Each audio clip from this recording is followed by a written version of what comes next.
Nord-Est, bombe di grandine, titola così il Gazzettino di oggi, 21 luglio, venerdì 21 luglio, in prima pagina del Nazionale, e c'è una foto che parla da sola, c'è un anziano con la sua Mercedes di qualche anno fa, con il lunotto posteriore completamente mandato in frantumi dalla grandine. È il tema principale sui nostri giornali, un po' il bilancio di questi 2 giorni, martedì per Belluno, mercoledì per il resto del Veneto, per la bassa Veneta, insomma 2 giorni di disastro meteorologico. Non parliamo di vai assolutamente, si tratta di una cosa diversa, però i fenomeni convettivi sono stati particolarmente violenti e i giornali cercano di capire perché, vanno a caccia un po' delle ragioni di questo disastro. Violenta tempesta devasta Veneto e Friuli, dice il sommario del titolo. Palle di ghiaccio, sentite, di 10 centimetri di diametro. Qua a Belluno non le abbiamo viste, poi vediamo le foto.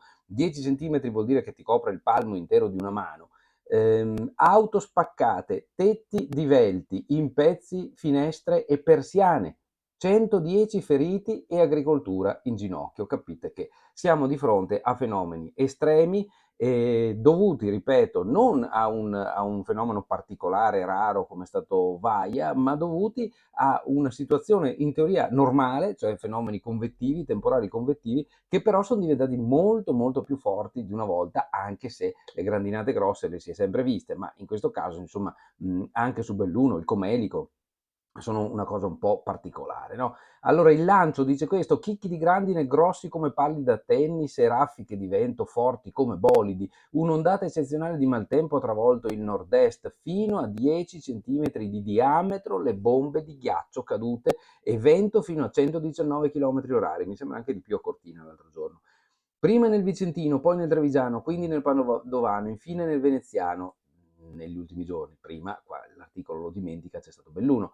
Danti e la Coldiretti dice che sono stati danni incalcolabili nelle campagne dove sono state colpite le produzioni di grano, ortaggi, frutta, ma anche 110 persone ferite, tetti divelti o sfondati, l'abbiamo visto in Comerico, in frantumi, decine di parabrezza di auto, pannelli fotovoltaici, chi ha messo il fotovoltaico sul tetto per prodursi l'energia, risparmiare anche l'ambiente, adesso si trova i vetri del fotovoltaico fracassati, devastati, finestre e persiane rotte. Insomma, sono notizie che un po' ci inquietano e ci fanno domandare se questa diventerà la norma, perché se questa diventerà la norma dovremo imparare anche a difenderci, anche rispetto a questo pericolo nuovo in più. Insomma, ecco, il titolo sotto la foto centrale del Gazzettino Nazionale, come vi dicevo prima, dedicata a questo signore che guarda sconsolato la propria macchina tutta piena di ammaccature, ma con il vetro sfondato. Il titolo è questo: chicchi così grandi da qualche anno, è un fenomeno sempre più frequente. Dunque, a parlare, a dire questo, adesso andiamo a vedere, è Francesco Domenichini, che è responsabile meteo dell'ARPAV, che è l'agenzia regionale per l'ambiente. No? Poi andremo a vedere sul Corriere delle Alpi, perché sentiamo due parole anche da lì, vi faccio vedere, sono pronto con la pagina, dove hanno raccolto l'intervista al meteorologo Mercalli, che è intervenuto in Veneto, a Padova, e che ha spiegato un po' qual è la situazione. Il titolo lì è Mercalli, non c'è niente di nuovo, la terra ci manda l'ultimo avviso. Allora, ripeto, torniamo sul Gazzettino, andiamo a vedere all'interno queste prime 2 pagine del Nazionale, che sono impressionanti per le fotografie. Allora, vedete, questo signore tiene in mano un blocco di ghiaccio, tra l'altro con delle punte, figurarsi se ti cade sulla testa dal cielo a tutta velocità una cosa del genere ti ammazza. È logico che una cosa così ammacca le auto, c'è di fianco sempre sulle dita della mano una moneta da 2 euro. Descrivo tutto questo per gli amici che ci seguono in radio, e il chicco di grano, il chicco di grandine è grande, che il diametro sarà 4 volte la moneta da 2 euro, insomma. C'è una foto di pannelli fotovoltaici completamente devastati dai chicchi di grandine. Ecco, queste sono le fotografie dei giorni scorsi. E c'è stato maltempo anche in Friuli, titolo basso dedicato proprio al Friuli, conta i danni della terza ondata e l'allarme resta in vigore fino a domani. Sappiamo che anche qui insomma è previsto che possa ancora essere instabile il clima domani, parlo di sabato 22. State seguendo ovviamente la rassegna stampa di Radio Piave in blu, condotta come sempre dai giornalisti dell'Amico del Popolo. Buongiorno a tutti da Luigi Guglielmi. Allora, pagina 3, l'intervista a questo Francesco Domenichini dell'ARPAV. Fulmini a ciel sereno che non sorprendono, dopo l'AFA sono normali. Il responsabile della meteorologia dell'ARPAV, episodi prevedibili, lo scontro tra l'aria molto calda e quella fredda è frequente d'estate. Allora, gli chiedono, nel giro di pochi minuti si passa dal bello al brutto, anzi al bruttissimo. Cosa sta succedendo? E lui dice, è la caratteristica saliente della fenomenologia convettiva. Un fulmine a ciel sereno può sembrare un gioco di parole, ma è proprio così. Anche se magari il cielo rimane azzurro, per cui il cambiamento non è visibile a occhio nudo, nell'aria avviene un contrasto di temperatura freddo-caldo tra gli alti e i bassi strati, quindi è normale che i temporali, anche intensi, scoppino di punto in bianco o arrivino con grande velocità. Semmai notiamo un incremento dell'insistenza e della reiterazione in alcuni giorni dell'estate piuttosto che in altri, ma per noi che siamo abituati a studiare questi eventi non accade nulla di particolare. Chi non è del settore, gli chiedono, rimane invece molto impressionato. Per esempio in questo periodo si parla molto di downburst, come nel caso di martedì tra Comelico, Agordino e Cadore. È un fenomeno meteorologicamente nuovo o è solo più visibile che in passato? E lui risponde, è un fenomeno che colpisce l'opinione pubblica perché ha effetti molto significativi, in particolare nelle casistiche di microburst, che è una versione ancora più concentrata. Per dirla in termini molto semplici, sono venti di ricaduta molto intensi, di aria fredda, che poi riesce dai temporali. Il fatto che l'espressione ora sia diventata di uso comune dipende dalla circostanza che la materia è stata analizzata più a fondo e quindi riportata dagli organi di informazione, ma di per sé il downburst esiste da sempre in quanto fenomeno fisiologico della vita delle celle temporalesche.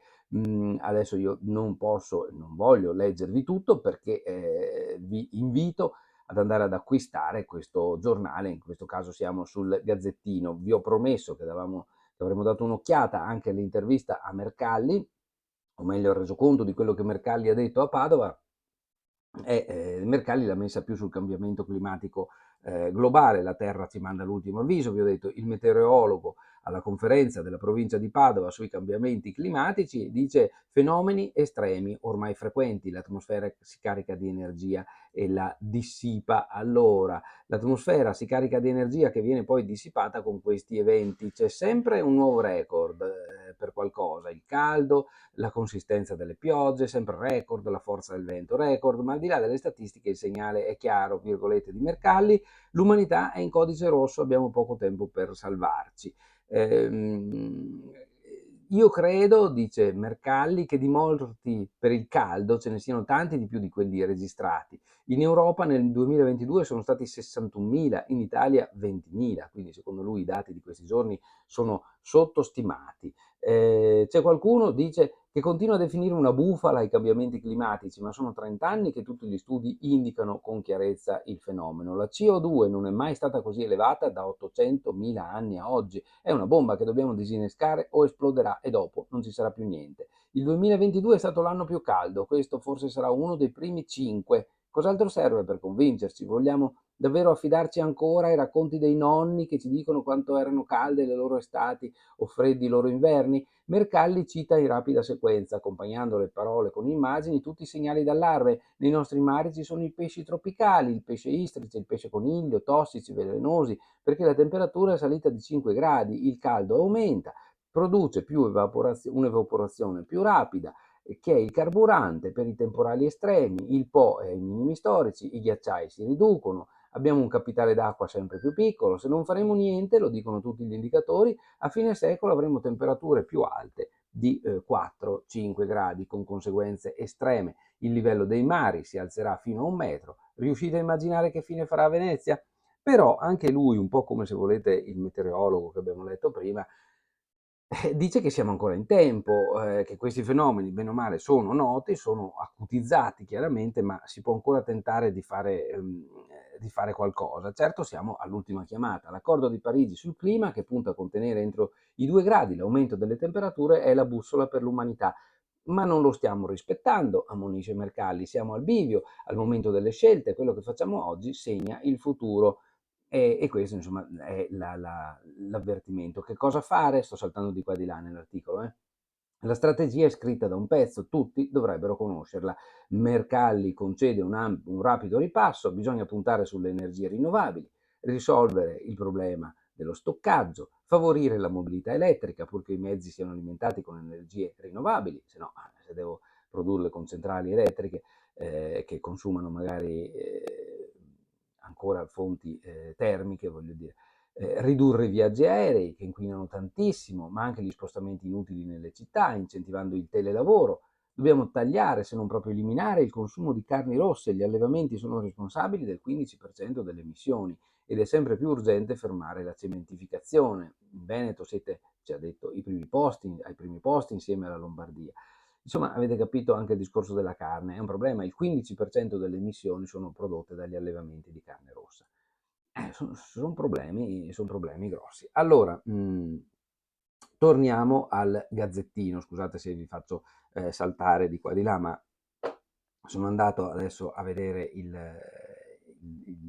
Corriere per darvi un quadro coerente. Sul Gazzettino, pagina 4, i 110 feriti del maltempo, tra traumi da grandine, cadute e tagli per i vetri, perché può succedere, no? Veneto è stato d'emergenza, ecco cosa fare per i rimborsi se arriveranno i contributi. Pagina 5 del Gazzettino Nazionale, quindi se avete avuto danni, volete saperne qualcosa di più, l'articolo di Alda Vanzan cerca di chiarire sul Gazzettino siamo che cosa si può fare per cercare di avere un rimborso dei danni subiti in questa situazione. Allora, andiamo velocemente a vedere la prima pagina del Gazzettino nella sezione di Belluno, perché fino adesso siamo stati sul Nazionale, d'altra parte ci è interessato, no? Ci è interessato vedere come è stata anche nel resto del Veneto. È arrivato Falco 2, l'elisoccorso raddoppia, è il titolo della prima pagina del Gazzettino di Belluno. E a Falco 2, cioè al secondo elicottero, è dedicata anche la foto centrale della prima pagina del Corriere delle Alpi. Decolla la seconda eliambulanza dell'ULSS, equipaggio fornito da Dolomiti Emergency. La didascalia dice: il primo volo di Falco 2, il secondo elicottero estivo dell'elisoccorso bellunese, si è alzato dall'aeroporto dell'Oro, cioè l'aeroporto di Belluno, alle 12.30 di ieri, giorno inaugurale del servizio che proseguirà fino al 20 settembre, cioè d'estate. Abbiamo 2 elicotteri. Mezzo dell'ULSS, equipaggio fornito da Dolomiti Emergency. La presenza di Falco 2 non significa azzerare la necessità di chiedere l'aiuto ad altri SUEM e degli soccorsi. A volte capita che siano 4 o 5 i soccorsi in contemporanea e pensiamo che questi elicotteri svolgono anche la funzione di ambulanza per il trasporto da ospedale a ospedale, non solo per i soccorsi in ambito montano, no? Quindi rendiamoci conto di quanto facile possa essere l'avere i 2 elicotteri impegnati, e i 2 elicotteri sono proprio il mezzo privilegiato per arrivare presto. Se i 2 elicotteri sono impegnati non si arriva presto, si deve ricorrere ad altri. Quindi insomma, ecco, rendiamoci conto di qual è la situazione. In prima sul Corriere, non solo sci sul Nevegal, intesa per golf e wellness, il progetto del fondo di investimenti inglese piace al comune, pronta una lettera di intenti, nel pacchetto anche clinica e polo di alta formazione, funivia da Vittorio Veneto, se ne parla da tanto tempo. A me piace immaginare questa soluzione della funivia da Vittorio Veneto. Significa un po' veramente ribaltare i nostri orizzonti. Il Nevegale è un balcone di una bellezza pazzesca e non trovo niente di strano. Tra l'altro il confine tra Vittorio e Belluno corre proprio sul crinale, quindi la metà sud è di Treviso e dei vittoriesi, e quindi sarebbe anche bello stabilire questo collegamento più diretto, no? La grandinata che ha ferito mezzo Veneto, c'è la foto, danni enormi, ma di questo abbiamo già ampiamente detto. C'è anche il lancio dell'intervento di Mercalli a Padova, come dicevamo. L'ULSS ai medici aumenti fino a 32.000 euro, via alle nomine. Tanti soldi, sempre più soldi per i medici. Io spero che arriveremo presto a fare un ragionamento anche sulle altre figure che operano nella sanità e che non troviamo. Pensiamo agli OSS, pensiamo agli infermieri, pensiamo alle altre figure. Ogni giorno pubblichiamo notizie di appelli delle case di riposo che cercano personale e non ne trovano, ma lo sappiamo benissimo che uno dei problemi è lo stipendio basso visto il lavoro, la responsabilità che queste persone sono chiamate a svolgere. Quindi ci si decide a mettere mano al portafoglio anche per adeguare quegli altri stipendi oltre a quelli dei medici.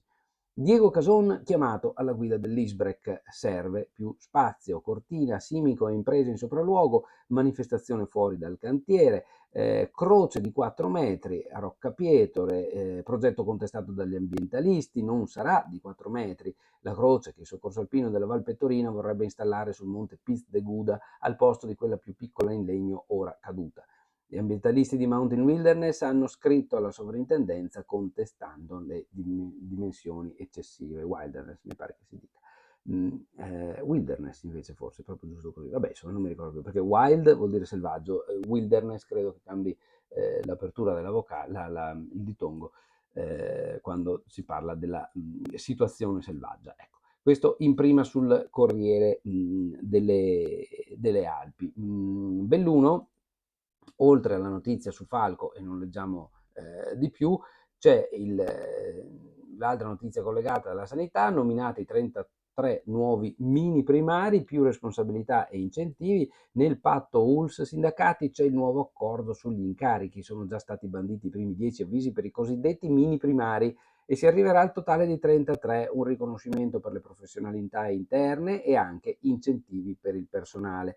Allora, il titolone centrale riguarda la grandine anche in provincia di Belluno, grandine, agricoltura in ginocchio, nel Feltrino, vigneti devastati, perso il 50% del raccolto. Ponte nelle Alpi, spazzati i campi di mais, conta dei danni in Cadore e Comelico. Rio Gere, il Ponte Regge, mini frana al Passo Tre Croci, la foto centrale del Gazzettino è una cosa avveniristica che attira l'attenzione. L'architetto Silvio Di Mio ottiene il riconoscimento dell'ESA, che sarebbe l'agenzia, l'ente spaziale, no? L'architetto di Falcade, premiata la base lunare a Gordina, tra virgolette, la base lunare di Silvio Di Mio, che è stata un'idea, un'immagine, insomma, che è stata premiata nel concorso ESA. Lo studio, case vuote, sono 90.000 e nessuno affitta. Pensate, col bisogno che abbiamo di trovare alloggio per i professionisti che vengono a lavorare qui da noi.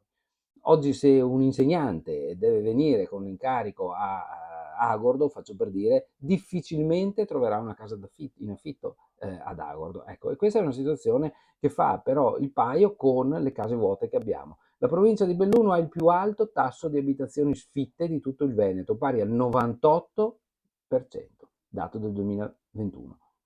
Il dato è calcolato su tutte le case vuote che ci sono in provincia, ovvero 90.000, ma comprendono anche le seconde case che sono 36.000 circa. L'analisi è stata fatta al congresso straordinario del Sindacato Unitario Nazionale Inquilini e Assegnatari della CGIL, il cui segretario è oggi Mauro De Carli, che ha spiegato: ci metteremo all'opera per cercare le condizioni per favorire l'offerta. Allora, in basso si parla ancora della croce, per provocazione viene messa come foto una foto generica di croce, che per carità non è che sia proprio una croce di quelle che vediamo spesso qui da noi, insomma la polemica, una croce di vetta, il dibattito non si placa. Beh, insomma, il Gazzettino ai lettori diciamo non si parla di questo tipo di croce. Falcade ha coltellato e ucciso 24 anni fa il presunto omicida ricercato a vita. Sarà ricercato a vita Mohamed Aziz Moulay, marocchino 47enne, è l'uomo che vedete in fotografia, da anni irreperibile. Per la procura di Belluno è lui che la notte tra il 9 e il 10 marzo del 99, per futili motivi, ha ucciso Federico De Valiere, 49 anni, di Falcade. Ma per quell'omicidio in 24 anni non c'è stata ancora giustizia. Mi secca chiudere la rassegna con questa notizia così triste. Andiamo a vedere se c'è qualcosa di interessante sotto la testata per quanto riguarda lo sport e il costume. Certottica, 14 super tecnici dell'occhiale si diplomano, fila per assumerli. Mi raccomando, ricordatevi ragazzi che l'ITS dell'occhiale di Certottica è una possibilità concreta, importantissima per specializzarsi dopo le superiori e trovare lavoro nelle nostre occhialerie. Calcio, la Lazio ne fa 5 al Primorie, sono i primi incontri che avvengono di amichevoli ad Auronzo, dove la squadra di Serie A è in ritiro. L'evento, Giro del Lago, tutto pronto per il 20 agosto, 29esima edizione. E adesso sì, mi fermo, vi auguro una buona giornata, seguiteci su Radio Piave e seguiteci anche su www.amicodelpopolo.it. Come al solito vi chiedo, se avete voglia, di mettere un like su questa rassegna, perché i like ci fanno vedere chi siamo, io sono contento di vedere chi ci segue, voi seguite me e io seguo voi. Ci salutiamo anche, se volete scrivere un messaggio di saluto, magari diteci com'è il tempo là, lo potete fare anche durante tutta la giornata sui nostri social e aiutiamo anche Facebook a capire che la nostra rassegna è un oggetto che vi interessa, se mettete like, se mettete commenti. Ciao a tutti, grazie, buona giornata.